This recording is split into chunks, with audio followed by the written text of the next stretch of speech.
Okay. All right. Hello, welcome back to JKA 432 and or JKA 513,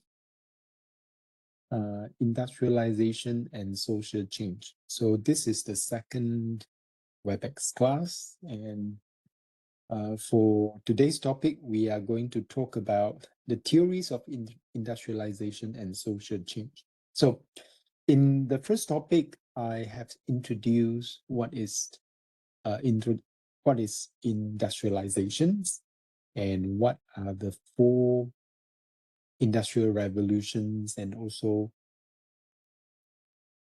the social changes, um,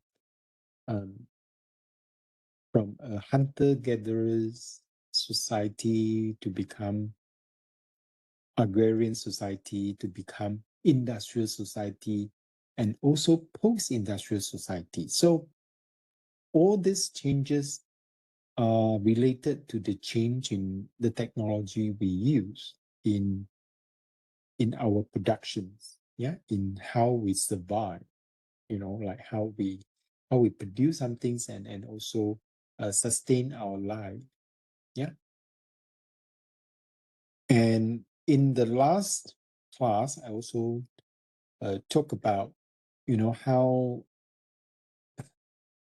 how within, the industrial society, we have gone through four industrial revolutions that actually changes a lot of the industry, the practices, how we use the energy, what are the materials that we use, and how do we produce the goods and services that we enjoy.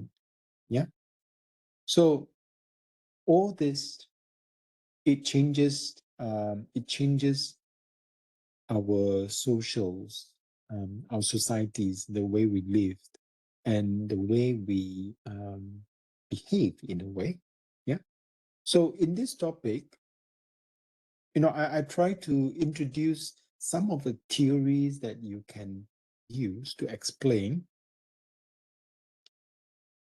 what is industrialization and how industrialization contributes to social changes. Okay.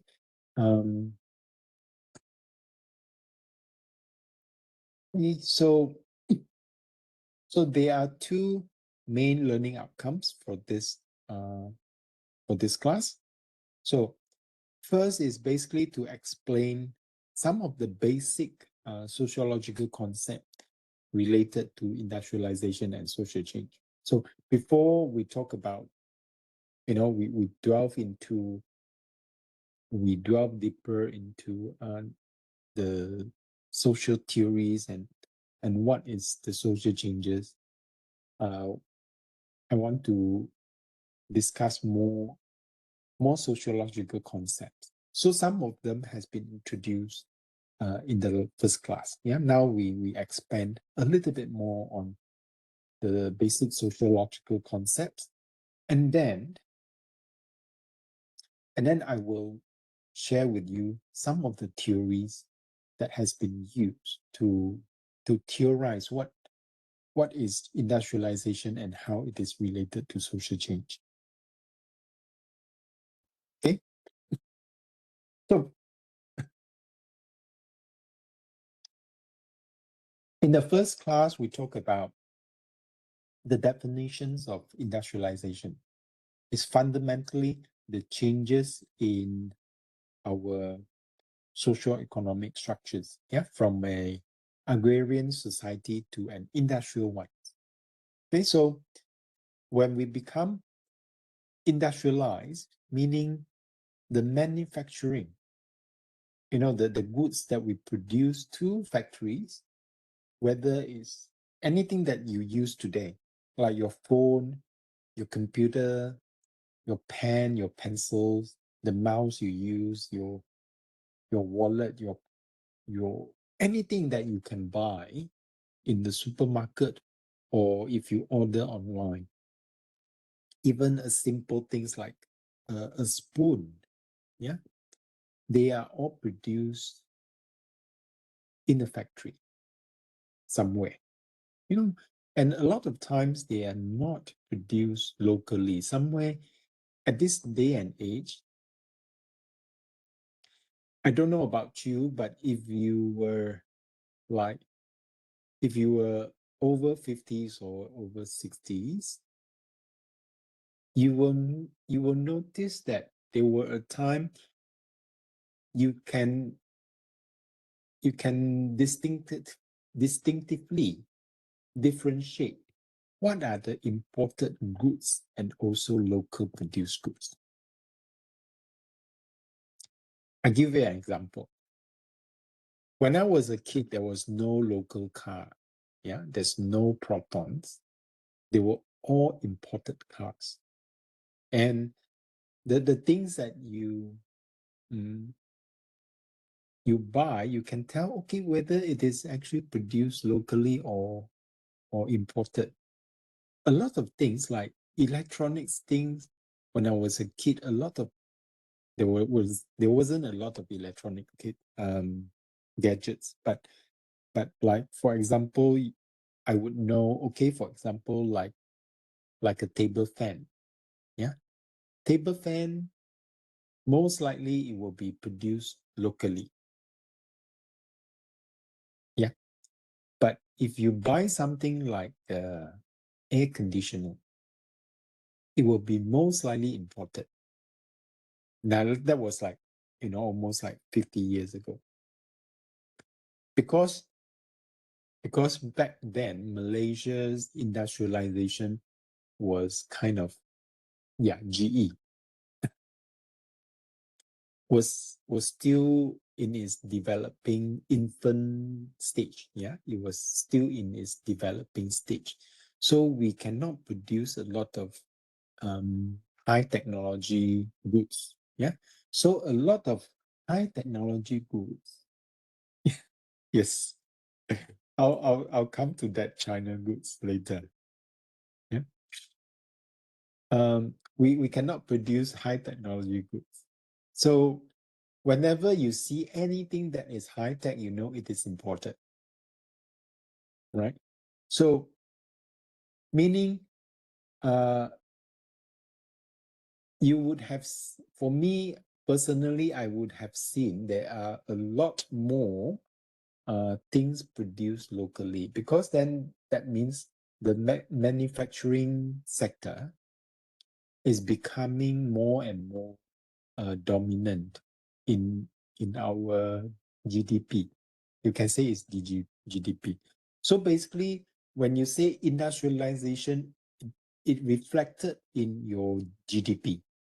Which sector contributed the most GDP? That will be the most significant one. So at one point, Malaysia GDP, the manufacturing sector contributed majority of the GDP. Yeah, that's when our manufacturing sector take flight, and it becomes, from just producing. Last time we do a lot of food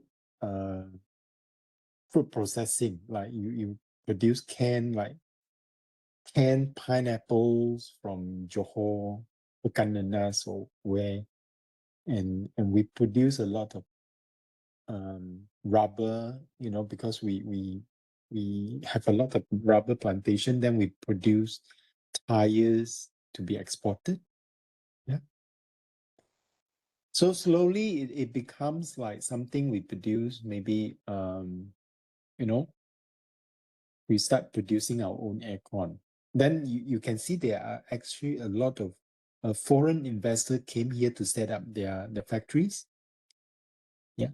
I'll cover this in a later topic when we talk about the globalization. Yeah. So what for me, as someone grew up during the time when Malaysia industrialization, become very prominent, I can witness the changes in the things that we can buy. There are more things produced locally that we can buy, and still until now, of course, until now, I think we don't really differentiate that much where these things come from. Because our society has become so globalized. Yeah. So now we are focusing something else. We are not so much to talk about, oh, where this thing is produced, where. At one point, there was a time when we have to say, okay, buy locally. You have to buy something produced in Malaysia, because then it saves a lot of, it helps our economy, because we don't spend too much in buying imported goods. Yeah, so we help our local market. We help our local manufacturing sector to to um, to be able to grow. Yeah, because when we buy locally, meaning whatever produced locally will have a bigger market. Yeah, that's right. Yeah, Yong is right. So prevent the outflow of our money to overseas companies. Yeah. So, but of course, you can see there are changes, because now we are moving into what we call post-industrial society. Yeah, because the manufacturing sector's contribution to our GDP has reduced compared to the service sector. So when that happens, when the service sectors like the finances, any services, yeah, whether it's finance services, insurance, investment, or even just like lawyer and whatever, even like medical services, those sectors, when they start contributing more GDP than manufacturing sector, that means we are moving into what we call a post-industrial society, meaning we focusing more on knowledge and other form of economy. It's no longer depending on tradings of goods. Yeah, like you sell and you produce, you manufacturing goods and you sell and you make the income. We don't really do that anymore. Yeah, but come back to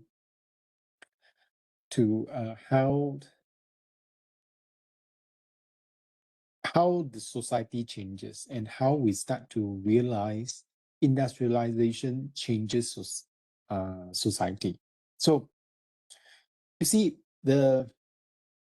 when the first industrial revolution happened, that was in Europe, in UK, and especially in UK. A lot of scholars then, they haven't really developed all these fields like sociology. There was certain kind of sociological thinking, economics and politics. It was very in its infant stage. It was very, very early stage of its development. But what happened is when the first industrial revolution happened, it it bring a lot of changes to the society, and also how the economy in Europe operates. Yeah, because imagine when a lot of society, they are still, you have to try to imagine like going back in time for 200-300 years ago, and to imagine how would you experience the society when there's something like, the factory is set up, and then you go there and work, and you make some money, and then you can buy things, and then there are more different things that came um, into the market with some new technologies you never seen before. It's almost like now you go into, like, for example, when I'm not sure when you start using handphone.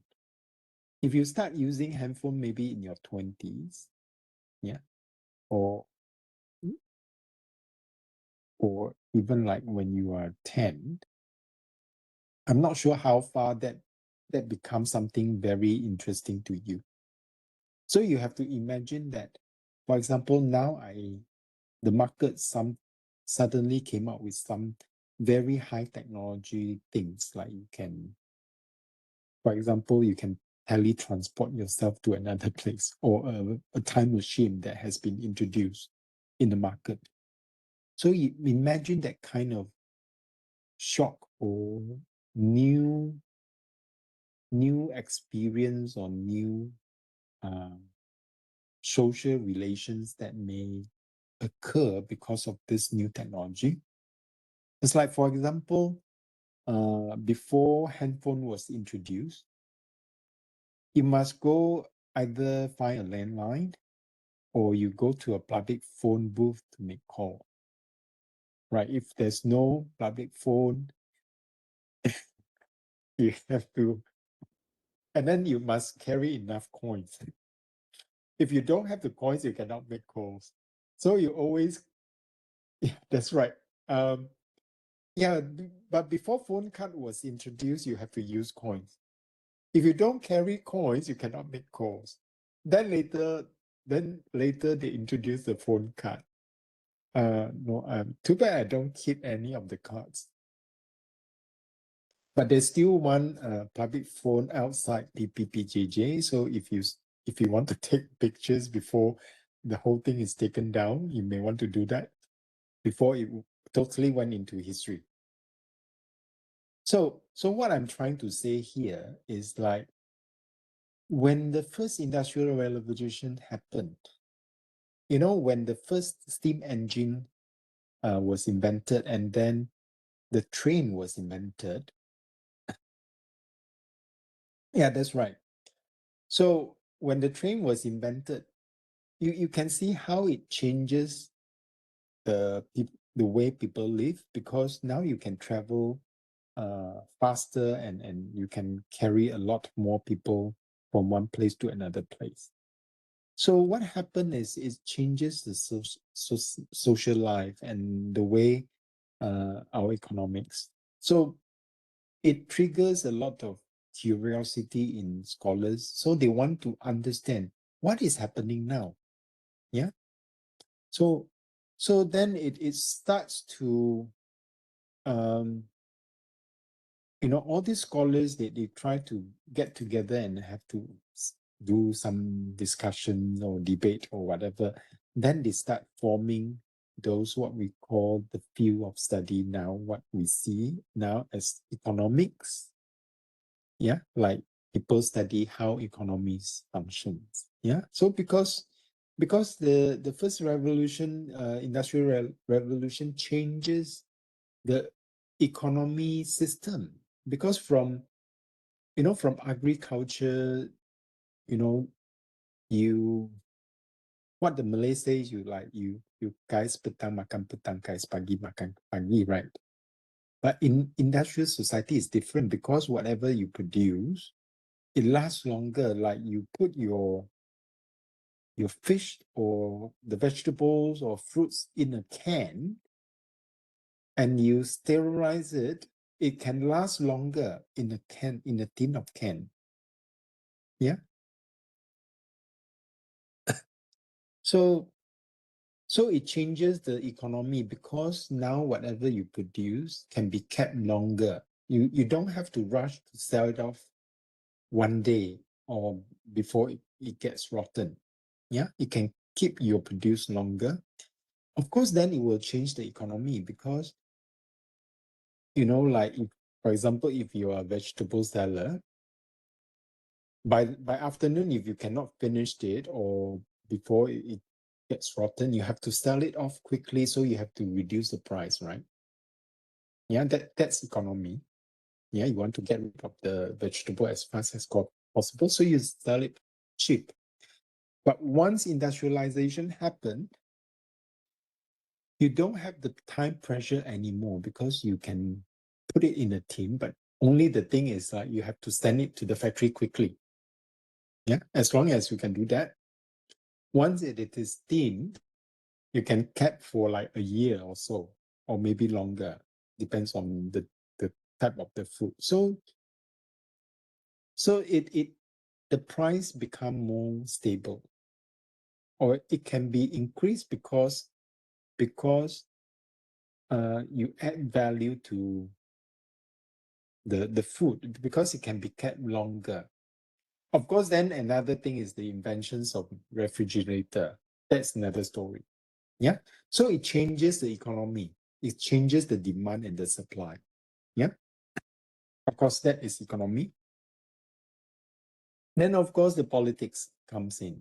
Like, okay, when you have all these changes, someone will have to put certain kind of order, like, okay, you're making so much money. How could you make so much money? How can we redistribute the incomes? How do we sort of like say, okay, I invented this idea, and other people just copy my idea and then become his. So you will have something like copyright. Yeah. So that you can patent your invention. So that is something very important. And it has to do, you can say it has something to do with politics. Yeah, you have to make certain decisions as to what you can or cannot do. Yeah. And for example, I give you an example like inventions of drugs. Yeah. When it is invented, the company, the pharmaceutical company will have certain monopoly of that invention for a certain time. Yeah. Only after that certain time, then the generic drugs can be produced, like what we call Panadols. Yeah. Or the paracetamol. So when it was first invented, it was sort of like monopolized by certain company to produce that drug. But after that, it becomes a generic drugs. Then you can buy it at a cheaper price. Yeah. So that has to do with economy and also politics, how you control, how you make the decisions. Okay. And of course, the our social life. Like you suddenly you can travel across to another place on a train faster. So your relations, how you relate to other people, uh, who you interact with, and of course, then with the inventions of like telephones, like line telephone, if there's a phone line, you can call someone who's living far. But with the inventions of handphone, yeah, you can call anyone and receive call anytime. And that changes the social interaction, right? So last time, when you still have a house line and you don't have handphone, if someone call you and you're not home, that person will not say, okay, so what happened to this person? They just know, okay, you're not at home, you're just outside, and whoever in the house cannot find you. But now, if you call someone on his or her handphone and he or she didn't pick up, and you will get nervous, it's like, okay, what happened? He or she should be carrying the handphone, right? So that changes our social interactions. Yeah, and of course, you can use the same logic to look at how other inventions of technologies and it changes how we live. But social change is more than that. Okay, and this is what we are going to discuss in this topic. Okay. So for the theories of industrialization, I'm going to focus on four groups of theories. Yeah, I'm not saying that there's only one theories, and they're actually more than what I'm going to introduce. Yeah. But I only want to limit to these four. Yeah, so that the syllabus doesn't become too huge for you. Okay. But they are some of the things that I find it explains a lot of things. Okay. So the first one I have already mentioned it last class, that is historical materialism. Yeah. So the second one, it focuses on the economics. Yeah. But you don't really have to focus on the second one, but I just want to introduce it to you because this is, after all, a sociological course. It's not an economic course, but I just want you to have an idea. But it's not the main theory that you need to really remember by heart. And then the third one is theories of social change. This is very important. And also the theories of post-industrial society. This is just to close the gap, close the loop of what we cover as the progress of the 4 different types of society, from hunter-gatherers, agrarian, industrial, and post-industrial society. So I hope the 4 will sort of give you a complete idea of how industrialization and also changes of society. Okay. So let's go back to historical materialism. I touched a little bit in our last class. Okay. So this perspective was introduced by Karl Marx. Yeah. Back in 1845. That was very long time ago. And that was, after the first industrial revolution took place. Okay. So the basic principle of this concept or perspective is that it persists that historical development is driven by material changes. Yeah. Therefore, it is called historical materialism. Yeah. Rather than some ideal or an ideology. In another word, it says social changes is because the change in materials and the technology that we use. Yeah, it's not so much about someone think about an ideal, like an ideal situation, or we should do this because ideally it is better if we do it this way, then we will do it. No, this is not what historical materialism assume.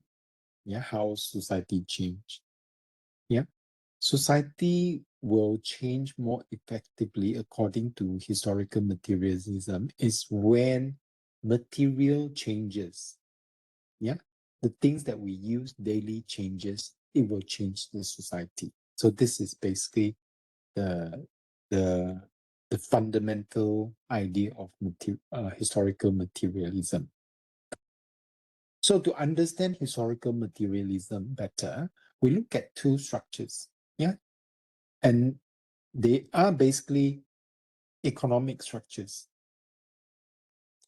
Economics is very, very materials. Yeah. It's very, really something that has to be tangible. Then you can give it a better economic values or idea. Okay. So the first one is the means of productions. I touched on a little bit in topic 1. And the second one is relations of production. So this is something new. Yeah. Relations of production.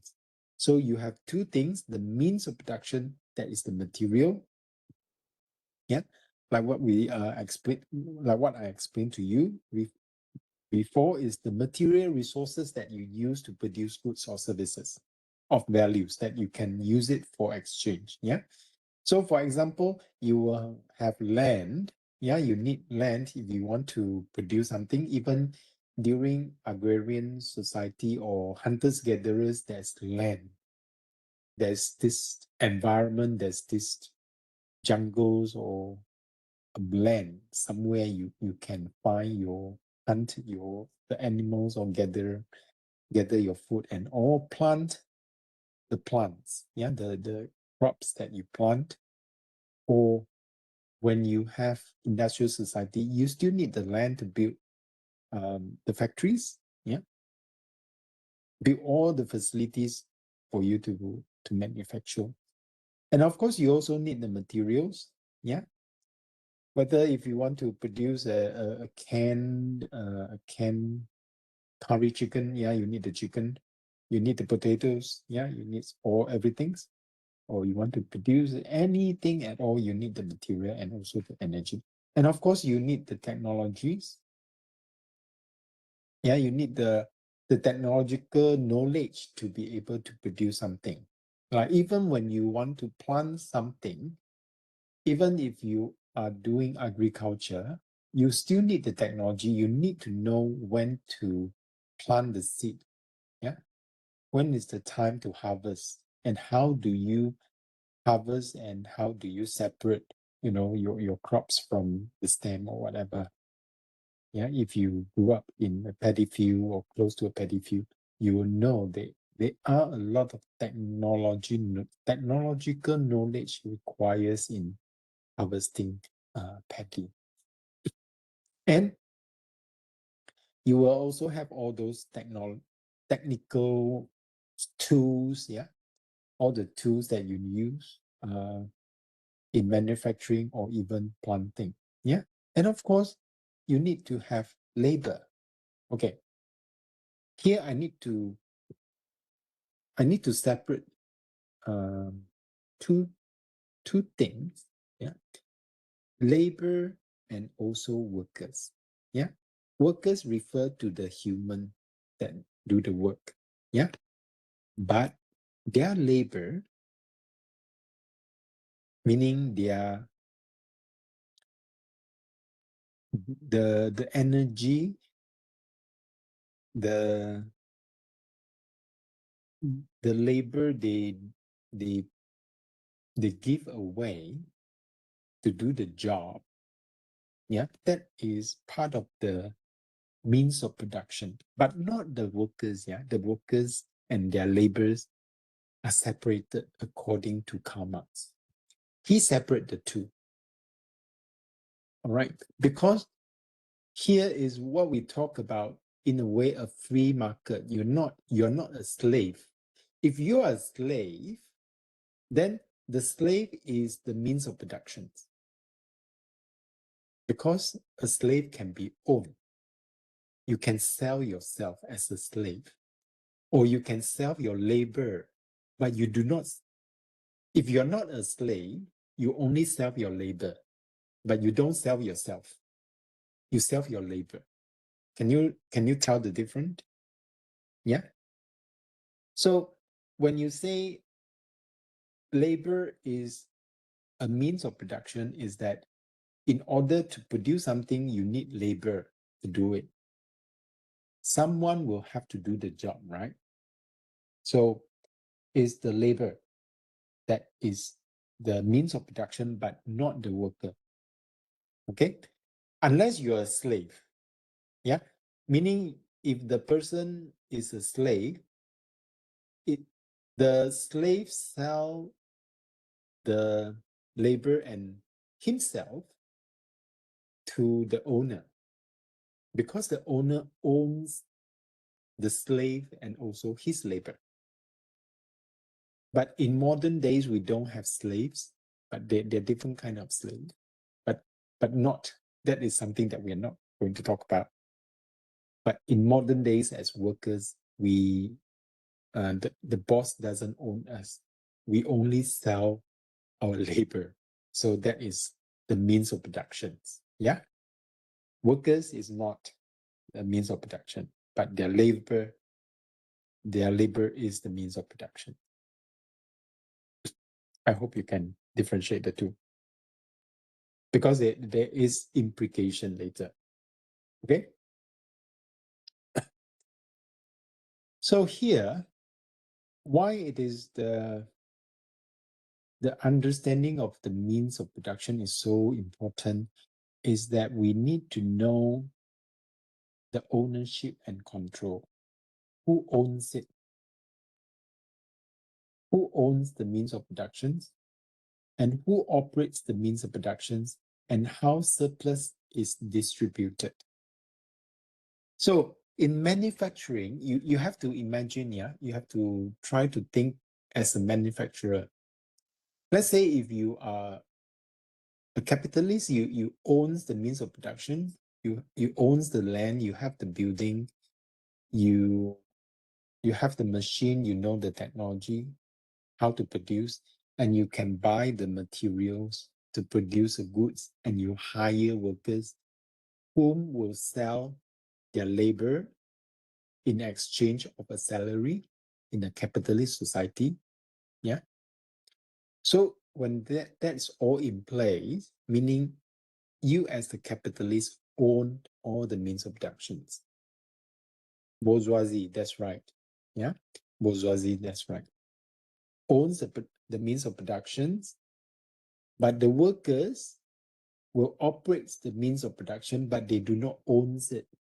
Yeah, they only sell their labor in exchange for salary or part of the money that the surplus. Yeah, meaning there's certain costs involved to own the means of production. Yeah, when the manufacturing happen and you produce good and you sell the good, of course you are going to sell it at a higher price, right? So that you will earn a profit or surplus from that transaction. And then you give part of the profit to the workers who sell their labor to you. And you keep the profit. So now the question is how this surplus is going to be distributed. It's like how many of this surplus you will keep and how much you are going to give to the workers or other parties that involved. The person who sell you the materials or the chicken. Yeah. So the questions is always around who owns it and who operates and how the surplus is distributed. And that will determine the relations of the productions. Okay. So let's say, okay, a group of people, they owns all this. Yeah. And then there will be workers, working in the factory, doing the machine and whatever. Yeah. And maybe there's a manager. The manager doesn't own the means of productions. Manager only helps to facilitate the whole manufacturing process by managing the workers or coordinate the process. Yeah. So here, it forms a relations. It forms a social relation because of this productions. So you can just imagine in the older days when people are still working in the field, in agriculture society, yeah. Let's say your Datuk Nenek, they work in the paddy field, usually what happen is they will own the paddy field, or maybe they will rent the paddy field from the landlord. And then after the harvest, they will pay some to the landlord. If they owns it, right, then they only work for their field. That means they owns the land, yeah, but they will use their labor to work on the field to harvest the crops, yeah, and then they sell the crops, and then they keep some of the crops for the seeding. Yeah, they sell or maybe they keep some of the paddy for their own usage, and the extra, the surplus, they can sell it. So here, the production, the relations of production is a lot simpler because it's only among your family. Maybe your neighbor, maybe you get your neighbor to help you, and then you say, okay, you help me, I help you. I help you to work your field and you help me to work your field, then we are even. Then you don't have to give each other anything, but you remain good friends because of that cooperation. Yeah. But in industrial society, it doesn't work that way. It doesn't work that way because of the production process and who owns it and who operates the means of production. Because the boss who owns the machine, who owns everything, who buys the material, they don't do it themselves because they need mass productions. They cannot do it himself. If you own a factory, you cannot run it by one person, like run the whole factory. You become the worker, you become the manager. You cannot do that. It's impossible to be mass producing in a single person, as a single person. So you have to hire people to work for you. People will have to sell their labor to help you operate the means of production. Yeah. And therefore, it forms a certain kind of social relations that never existed before the manufacturing, before the industrial revolution happened. Yeah, this is in a way back into like 300 years ago. This is a new social relations that's that being formed. Yeah, but because we have, we have duplicated this kind of relation that so much, and therefore we are used to it. Yeah, we are used to it because we think it is not only natural we have this kind of relationship. Like you talk about, you have a boss. It's like, okay, there is someone who has a relation with you at work. And it is, if you talk about your boss with anyone, they will understand how your boss behave in a way, right? You can always, like, if you meet up with your friends and then you want to complain about your boss, it's basically you're talking about a social relation with your boss. Yeah. So what I'm trying to say here, the relations of production is a very specific kind of relation that forms only in industrial society. Yeah, because of how the production is arranged.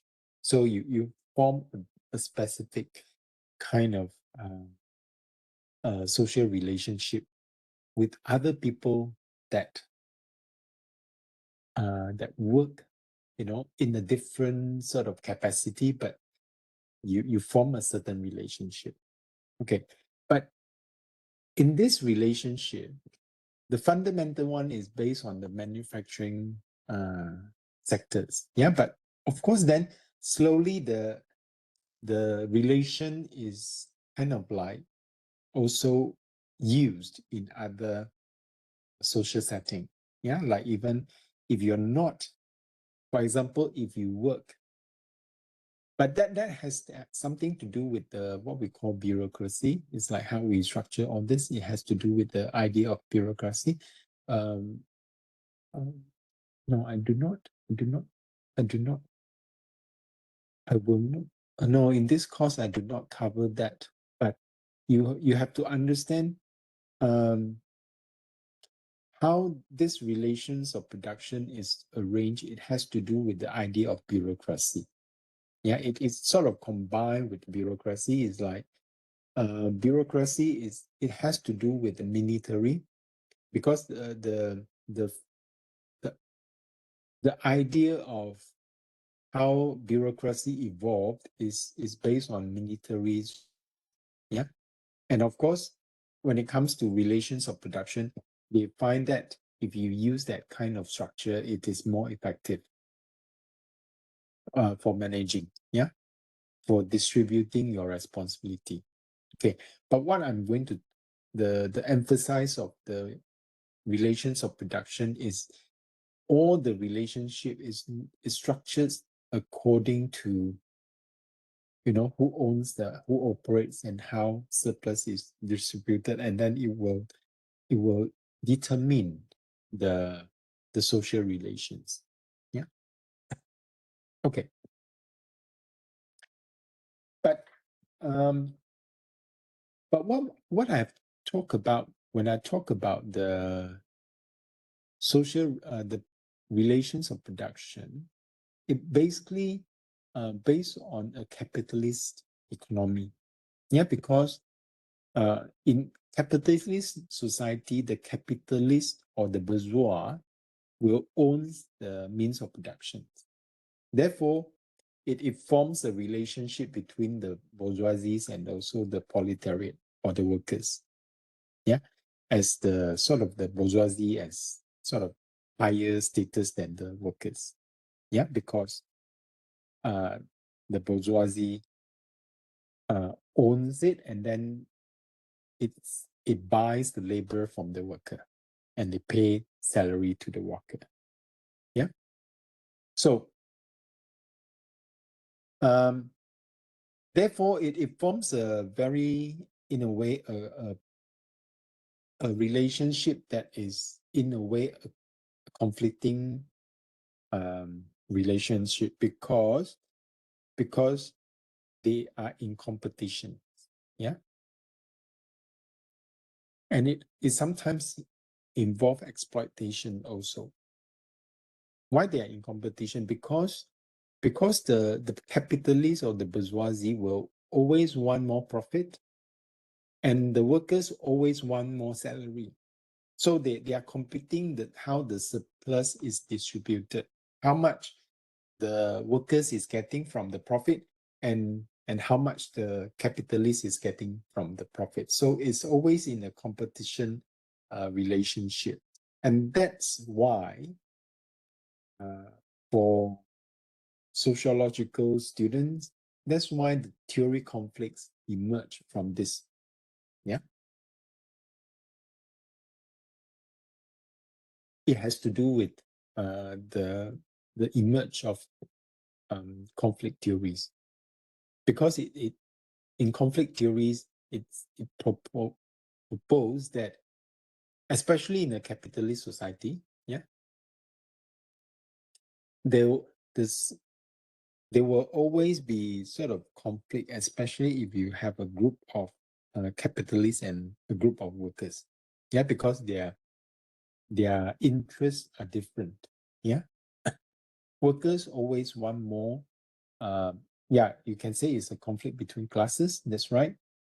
Because the workers always want more salary, and the capitalists always wants more profit. Yeah, so they're always in conflict.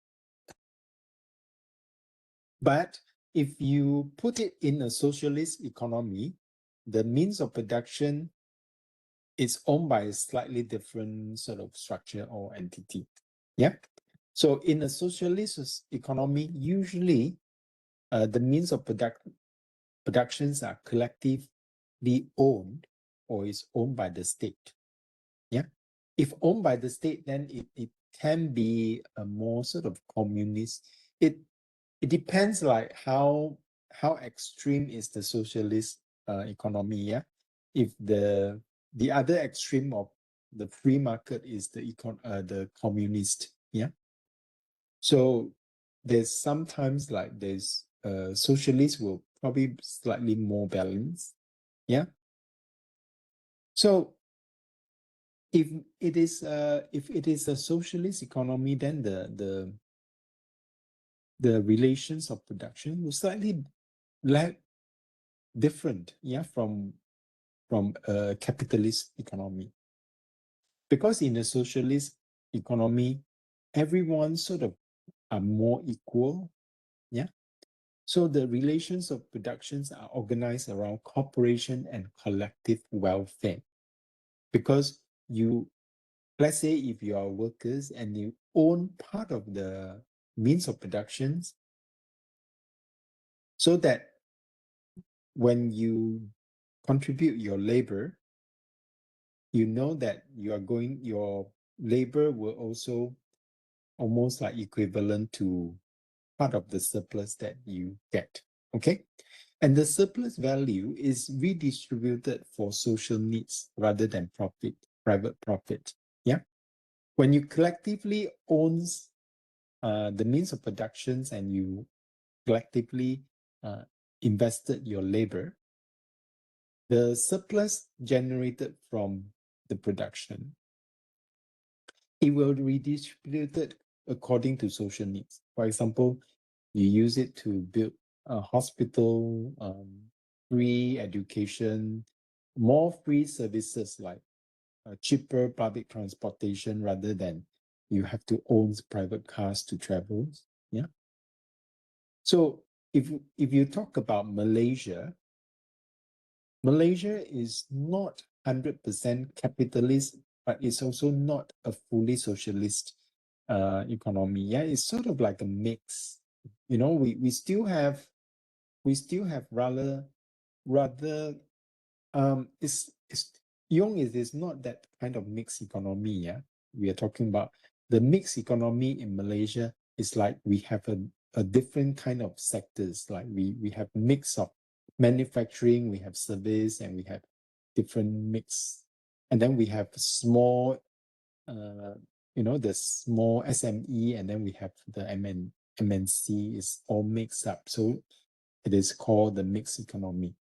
But what I'm talking about when it is a mix, capitalism and government control, that's probably more. It's sort of like a semi-welfare state because our public hospital is still quite cheap.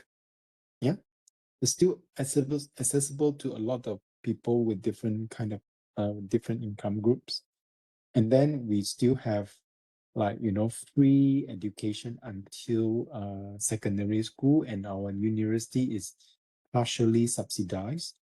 So that means that's how the surplus is redistributed, to the society according to social needs. Yeah.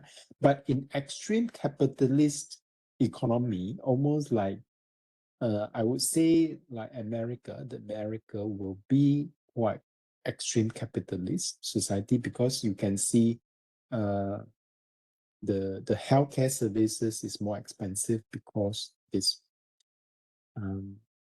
you know and then also there's not a lot of public schools. Yeah, usually if you go to a public school, it's like they consider you're not doing very well academically.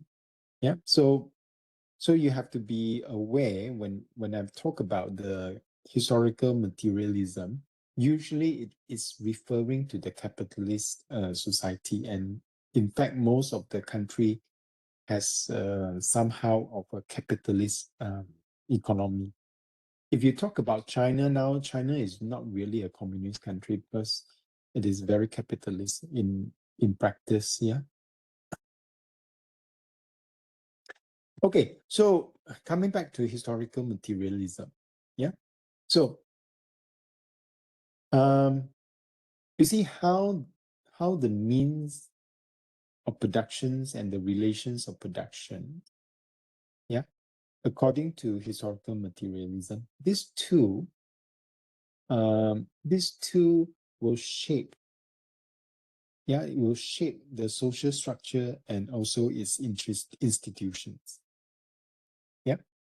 So culturally, politically, legally, science, the scientific or the religions or even the family structures will arrange according to the means of production and the relations of productions. Yeah.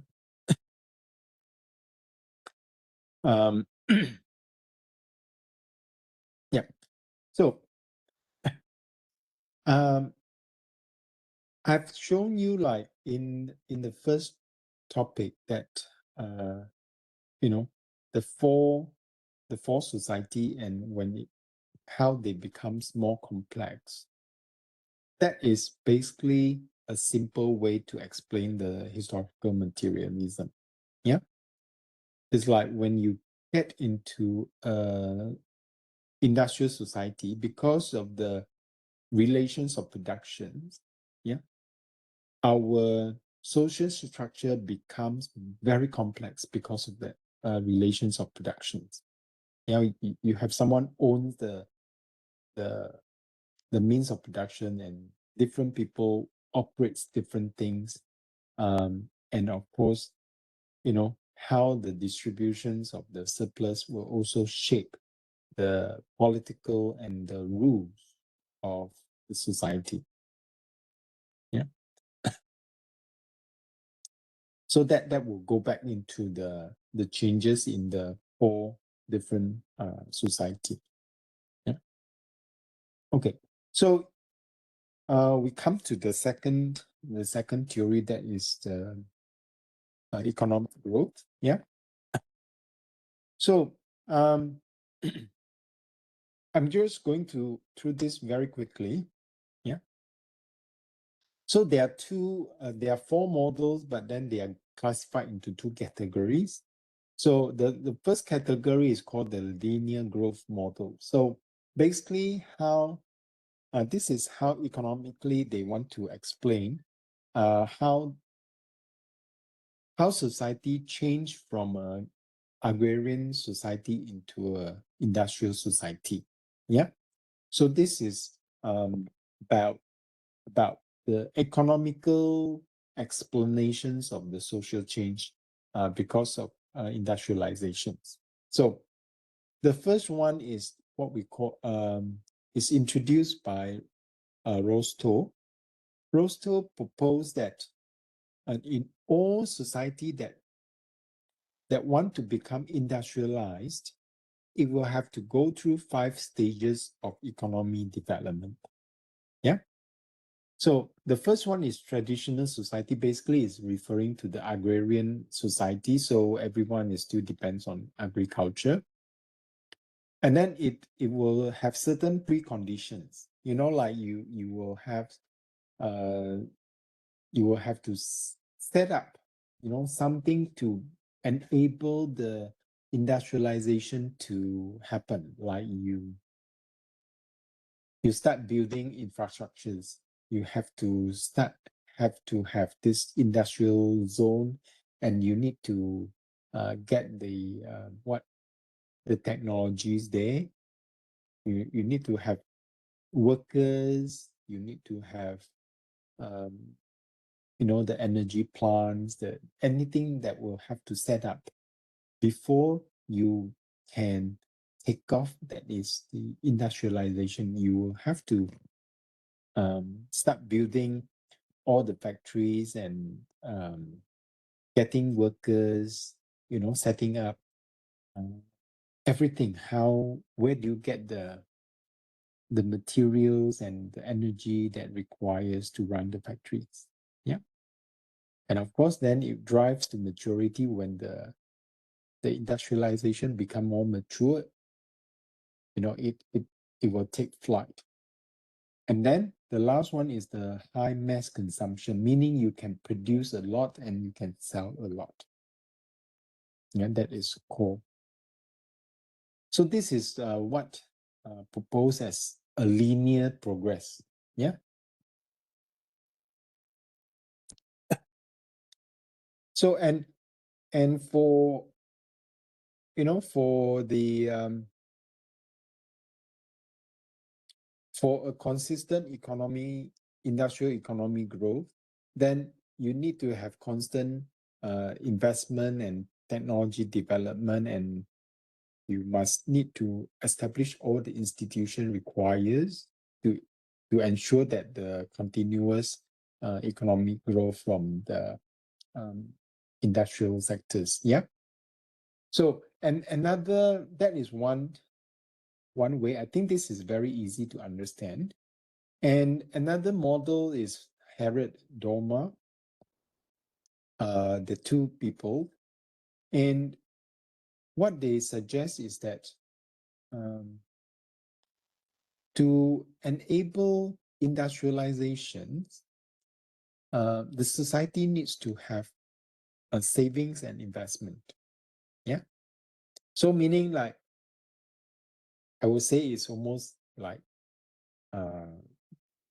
Model A. It's just another way of explaining it. Like you will have to start saving from when you are a traditional society. You have to start saving some money, and then you invest the money that you save into setting up, the infrastructures, whatever, and to enable the uh, manufacturing sectors to grow. Then you get more incomes, and then you reinvest into the manufacturing sectors or the supporting sectors until you, like you keep on accumulating those surpluses and reinvest.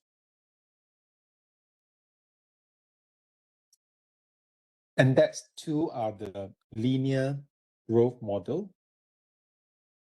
Another way of looking at how economic change and industrializations happens is this is what they call the structural change models. So Louis proposes two sector models. So what Louis proposed is that economic development will happen when the labor, we're not really talking about workers, but the labor that they give away, is from traditional agriculture to the modern industrial sectors, meaning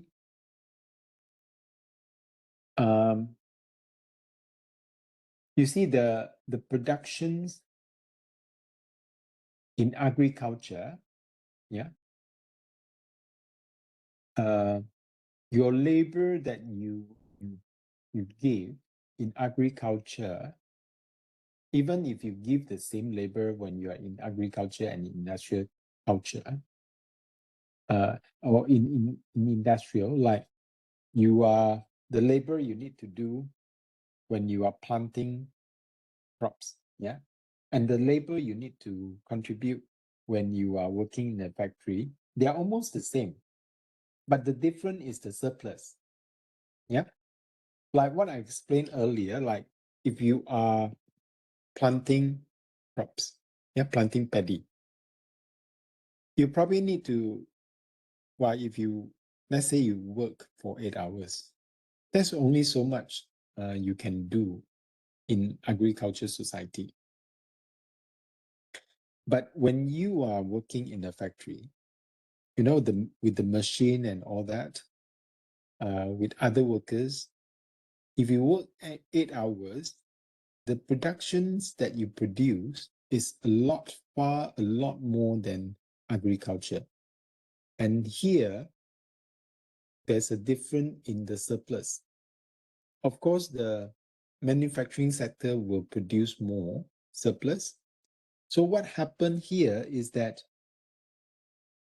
what Louis is trying to explain is that when you have more people working in the manufacturing sector, your economic will grow because of the surplus that is increased from your labor. So this is what we call the change of the sectors from agriculture to industrial culture. Therefore, the society will change, the economy will change because of the increase in the surplus. And another one is basically proposed by Chenery. Chenery explains when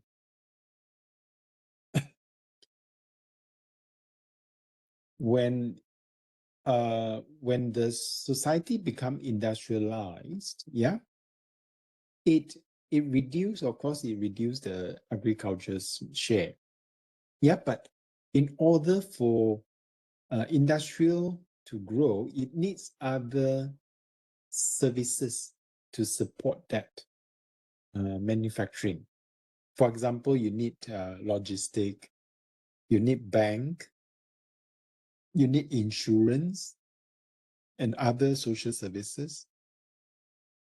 And you need urbanizations, and you also need higher education levels, so that you have different kind of professions to run the industrial, the manufacturing, so that it actually changed the pattern of our economy. It produces more diverse kind of economy. Yeah. So that means when you start industrialization, it changes the economy. Yeah. So this is how economics will explain how industrialization changes the economy. Yeah. And now we look at how the social changes. Yeah. Um, so because industrialization is a kind of like a macro social change, the societal change is macroscopic. It's not micro level. Yeah. So but in our society, there are other macro levels of social processes like modernizations, globalizations, urbanizations. Yeah. If we do not separate um, all the effect of all these different social processes, how do we know which process changes the society? How can we say, how can we single out and say, oh, this social change is caused by industrialization and not, for example, urbanizations? Yeah.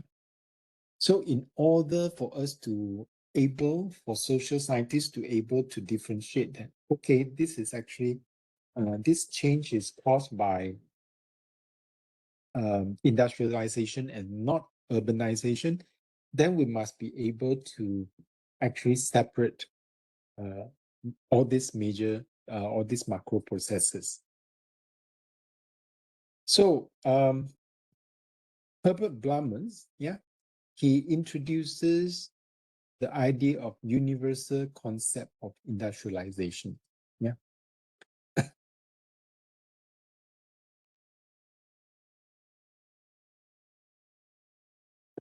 What are the universe of um, industrializations, and how the other processes like modernization, globalization, and urbanization, I will talk about it in different topics. Yeah. But now we focus on industrializations. So in industrializations, Blumer identified three main characteristics of in industrialization that lead to social change. Yeah. He proposed that these three characteristic of industrialization is responsible for social change. Yeah. So let's see what they are. So nucleus of mechanic productions. It sounds like very sophisticated, right? But it's actually a very straightforward concept. Attached network of procurement and distribution, attendant service structures. So according to Blummers, if the social change is caused by any or the three of these, it considered as social change driven by industrialization. If not, then it is some other process that driven the change. Yeah. So let's look at what is nucleus mechanic productions. So in simple term, you can say the nucleus of mechanic production is just industrialized zone. Yeah, industrialized zone. That means like a factory zone.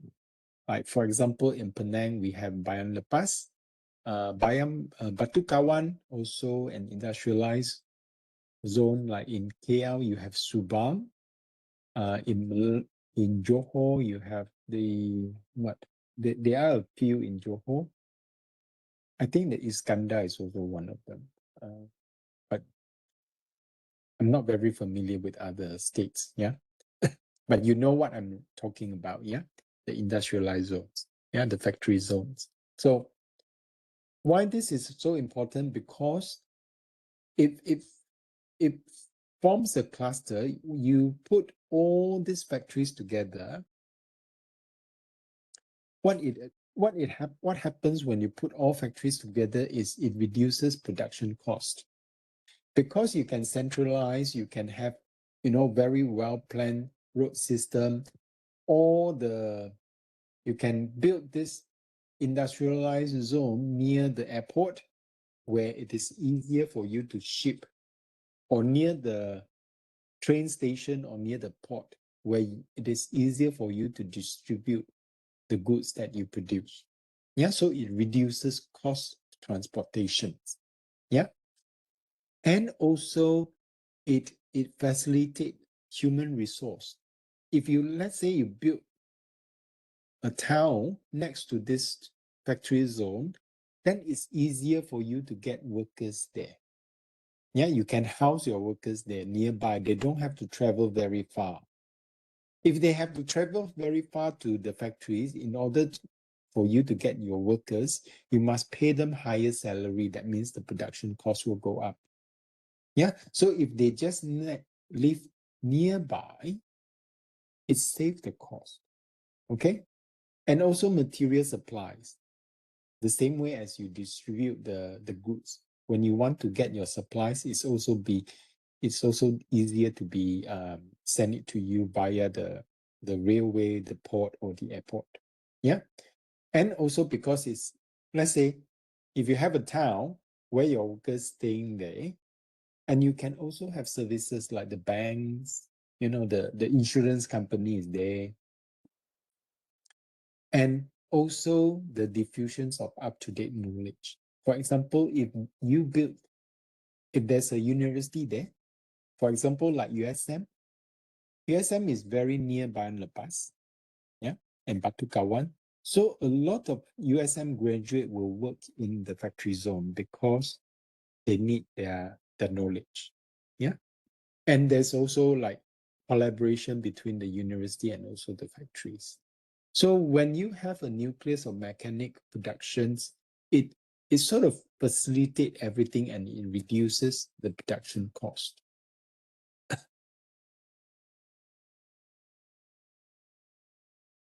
Yeah.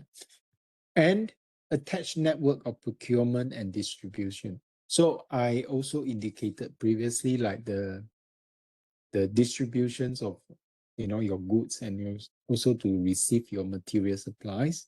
So meaning when you have that nucleus of mechanic productions, it is easier for you to build the network for distribution and procurement. Yeah. And all this link, it can be linked globally and also regionally. Therefore, like what you can see, like in Penang, Penang is quite famous for producing chips. It is sort of, it did not produce the final product, but it sort of produced part of it, and then we will ship the chip into another place for them to complete the products. Yeah. So it forms a very complex network of procurements and distributions, and that will change how change the society. Yeah. I'll come to that later. And then, of course, attached to it is also the attendance service structures. Yeah. So it is like all the financial and support services that is built next to the factory zone. Like you have the bank, you have the insurance, capital market, and also you need to like services, like, shopping for your workers, restaurants, and all that sort of entertainment centers for the workers. Yeah. So that kind of attendance service structure is required. Like, for example, if you have a client, you have to take them, entertain them if they come, and, if they want to come to look at your place and decide whether or not they want to do business with you. You have to take them to look at okay, what's, the services and all that's available in the area, so that they know that your company can sustain. You can make sure that your workers will be okay. They will definitely be able to deliver the goods that you you order. Yeah. So all these are very important for the industrial to grow and to sustain.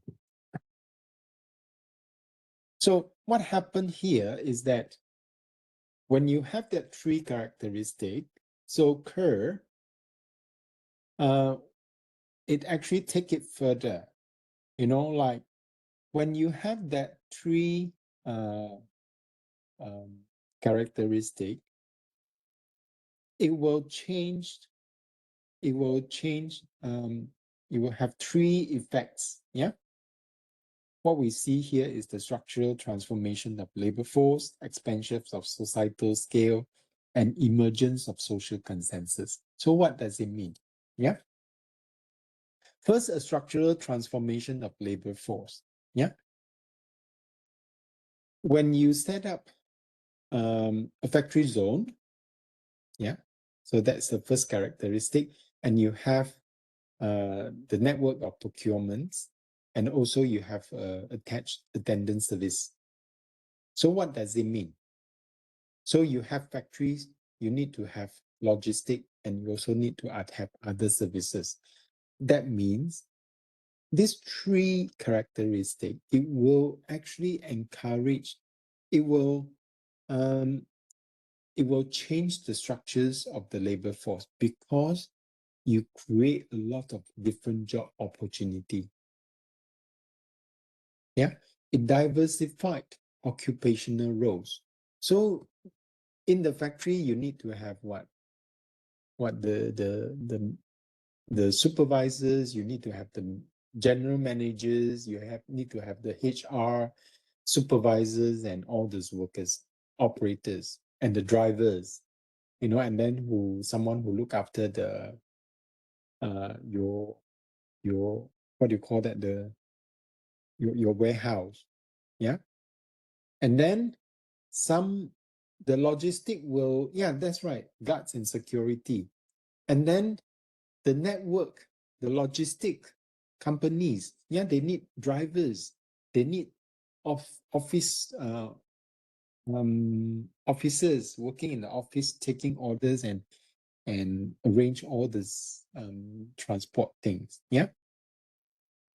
So it diversified the occupations.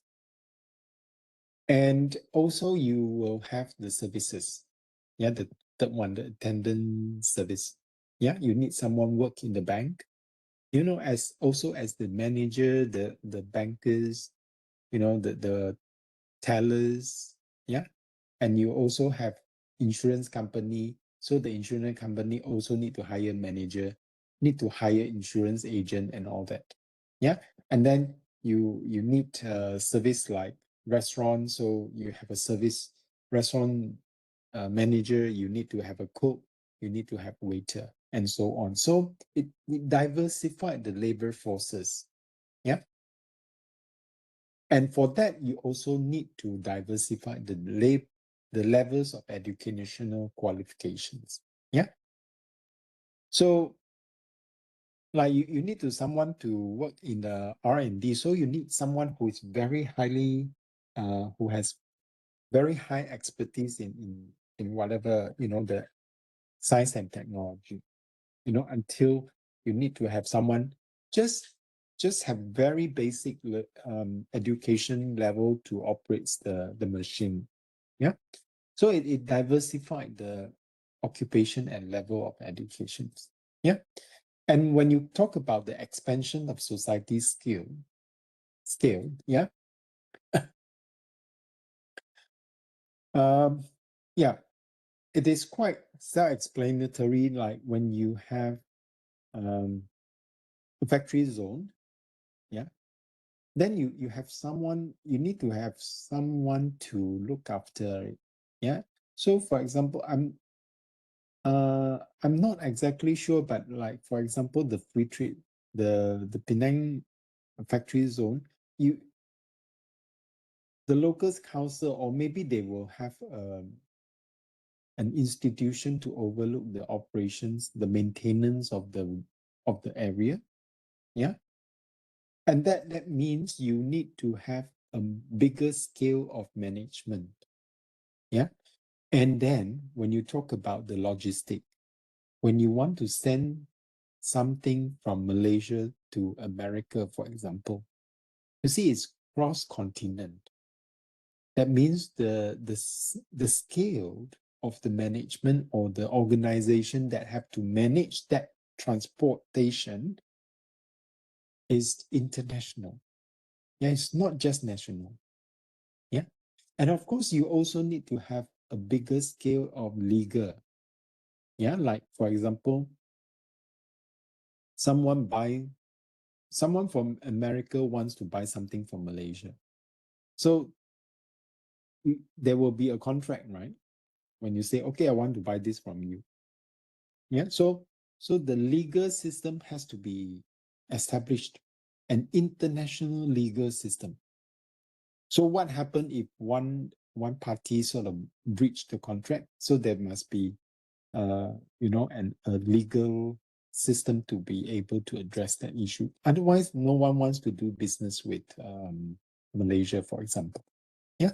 So the societal scale has expanded because of this kind of international procurement and distribution. Yeah. And there will be emergence of societal consensus. What does it mean? Because you see, back in agricultural society,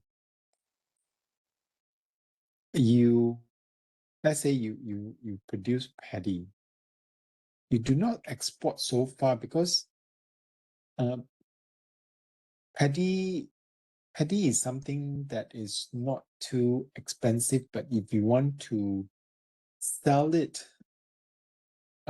far, or maybe paddy is not a very good example. Let's say vegetables, yeah, vegetables. If you plant vegetables in Cameroon, let's say back in the agrarian society, you do not have highway because you don't need highway. Because back then you still don't have machine to, you don't even have cars, You have to try to imagine that's like maybe 500 years ago. We are still living in agricultural society. The road is just muddy road. You use a cow to pull the cart, yeah, to go to the pekan to sell your vegetables. So in that setting, whatever the vegetable you produce is only sell within that pekan, within that small area, because to transport your vegetables to far away without aeroplane or train, your vegetable can maybe only go like 30 kilometers, and then the vegetable will not fresh already, because back then there was no refrigerator technology. So you only do your business in your locally. So whatever transaction only happens in local situation. So whatever that is practiced within that area is the only thing you know. Yeah. So maybe you have a barter system, like you exchange your vegetable with fish. But as your business grow, like you have to trade between continentals, you have to trade between countries, like what we are doing now. You need to have certain kind of consensus or persetujuan. Yeah, that is across nation and culture. Yeah, because if you don't have this consensus, it's very difficult for you to do business. Yeah, that's why when you want to, when industrialization happened, when the international trade happened, you need to understand each other, and you need to work with certain standard that both party can understand. So that's why we talk about professionalism. Yeah. When you behave in a professional way that is internationally recognized as professionalism, then it is easier for you to communicate with any culture. Yeah, because you have that consensus. You have the consensus even though you come from a very different culture. Yeah. That's why we can do business with, the European, the Americans and whatnot. Yeah. So it requires certain kind of universal values. Yeah. So that we can speak in the same sort of tone, not necessarily the same language, but you know how to do business with each other. And that is because of the social consensus. Yeah. So that's social change. Yeah. I previously have a slide on sustainable development. I decided to take it out because it is not so much about, I find it probably not very, very, because you all understand what is sustainable development. So I just want to put a line here. Yeah. Is that because we understand that industrialization itself, when it happens so fast, and a lot of mass production and mass consumption, we actually use up a lot of our natural resources. Yeah, we open a lot of land, we open a lot of like jungles, or we do a lot of planting, we cultivate a lot of land for agriculture and whatever. And it creates certain imbalance in our nature. Yeah. So that at some point, yeah, we realize that if we keep on doing what we're doing, like producing, then we may not be leaving a lot of resources left for our future generation, yeah, to meet their own needs. Therefore, at one point, we will, the global society also have certain kind of social consensus that, we need to have some sustainable development. Yeah, without compromising the needs of the future generations. Yeah, so this is to end the part for theory of social change. Yeah, but we will come back to all this later in other topics. But these are the fundamental theories that we are going to refer to in other topics. Yeah. So this is the last one. I've run over time a lot, but it's okay. There's no other classes after this. In 1973, Daniel Bell published a book called The Coming of Post-Industrial Society. Okay, so in this book, so we basically have finished the theories for industrialization. Yeah, so the first one, I talk about the historical materialism, the change of the ownership of the means of productions, and how it affects how it forms different kind of production relations of productions. And then the second one, I talk about from an economic perspective, how industrialization changed the economy structures.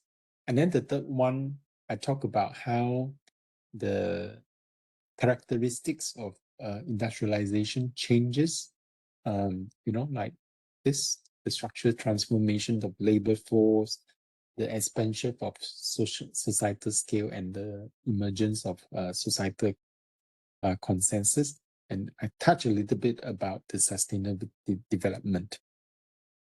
And they are all, in one way or another, social changes, yeah, because of our understanding of sustainable development. It also changes how we behave in a way and how we interact with the nature. Yeah. But here I'm going to talk about the last theory for today. That is the theory for post-industrial society. So in 1973, Daniel Bell argued in his book that during his time, like that was 1973, but obviously not referring to Malaysia. Yeah, not referring to Malaysia because 1973 we were still in the time trying to develop our industrializations. Okay, but elsewhere he noticed there's a shift from in manufacturing to services. The economic activity actually reduced the contributions of manufacturing is reduced. And then it focused more on the service sector, such as the educations, the healthcare, the finance, and also information technologies. Yeah. So this marked a time when manufacturing has reduced its significance compared to the service. Yeah. Meaning the contributions of economic growth is slowly taken over by service sector. Yeah. So what happened is almost like the time when agricultural activity was slowly taken over by manufacturing sector.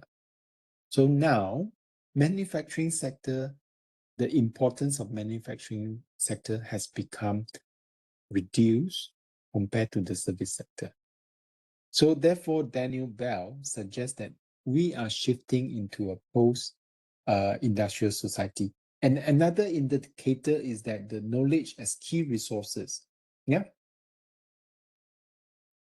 You see, during industrialization time, labor and capital are very important. Yeah, because labor is our labor in producing, manufacturing all the goods. And the capital that is to procure all the means of production is very important in productions. But now you can notice that knowledge is very important. It's like how you know how to do things, yeah, through the internet. You know that kind of what we call digital savvy or tech savvy is very important. Like how do you know, and how do you know what other people want, and so that you produce certain contents. If you want to produce content, you need to have the knowledge. Yeah, not just the capital or labor, but the knowledge is very important. Therefore, we call it K economy, knowledge economy. Yeah. It's like that. The same thing. Theoretical knowledge is very important, and it also form a new class structure. Yeah, like in industrial society, you have the capitalist and the workers, or the bourgeoisie and the proletariat.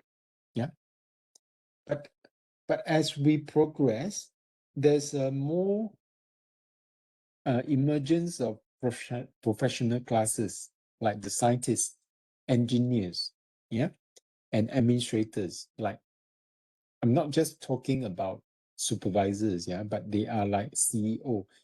CEO is very interesting. They are not the capitalists. They do not own the means of production, but they are very high rank administrator that is higher to run a corporate. Yeah. So it's very, very a different class of structures. They're not really the bourgeoisie because they do not own the means of productions. Yeah, but they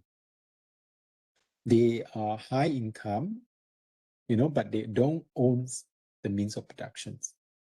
And they're not really, they don't really sell their labor like workers, they sell their professions.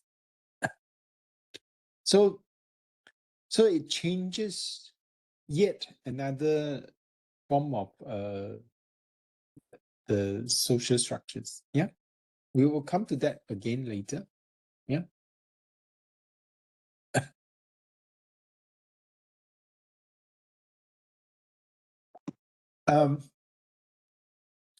And the core principle that's right. You have lawyers, accountants, and all that. And the core principle have also changes. In post-industrial society, we focus more on information and expertise. Yeah. Rather than, technical, how do you make goods? How do you produce certain things? Yeah. So it changes a lot of what we are used to during the industrial society. But of course, there are also critics, and also new developments based on that back in 1973. The critics of Bell includes that even whatever he proposed, the inequalities is still persist. Yeah, it still happened it's not something totally new. Yeah, but it's a continuation of the capitalism that continues to to exploit the workers and all that. Yeah. And inequality is still happen. And even now, last time during industrial society, you have those who owns the means of production and those who doesn't.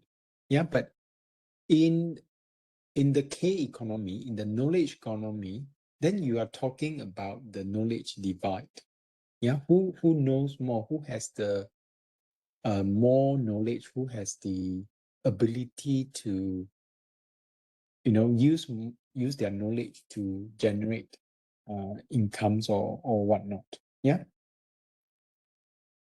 So the criticism is Bell's introductions of post-industrial society is still very much a continuation from the previous society. It's just that the form of the economy shift. Yeah. And gender blindness is that well, they criticize what happened is that Bell's theory doesn't look at women's growing participation in the labor force. Yeah. But later on in a later topic, I'm going to address this genders issues. It's like I will talk about how industrialization actually changes genders roles. Yeah. So this somehow it address this criticism.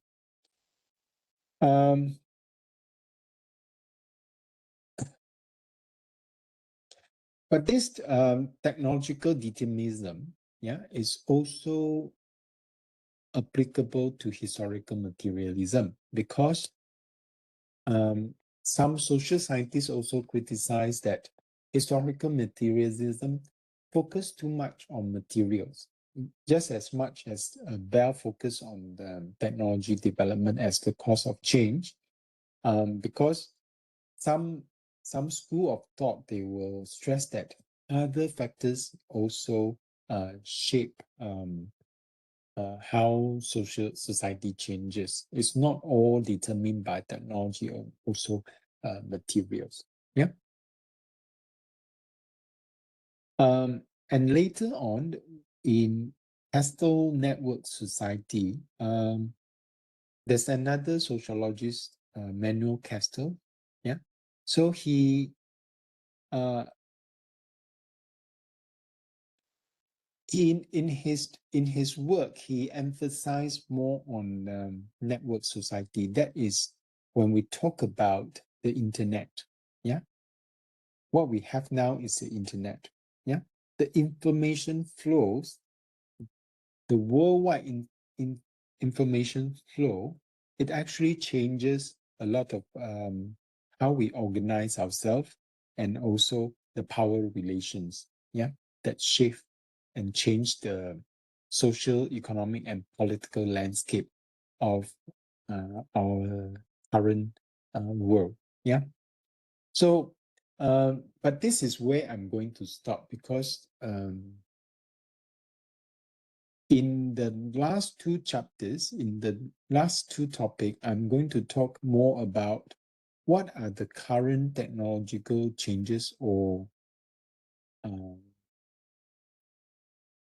following industrializations, yeah, the history of industrialization.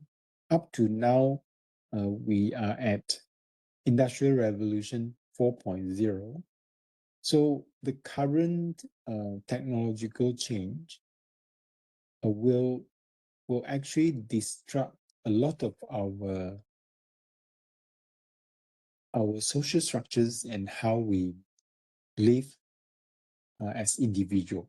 Yeah. So in the last two topics of this course, I'm going to talk more uh, more about this network society.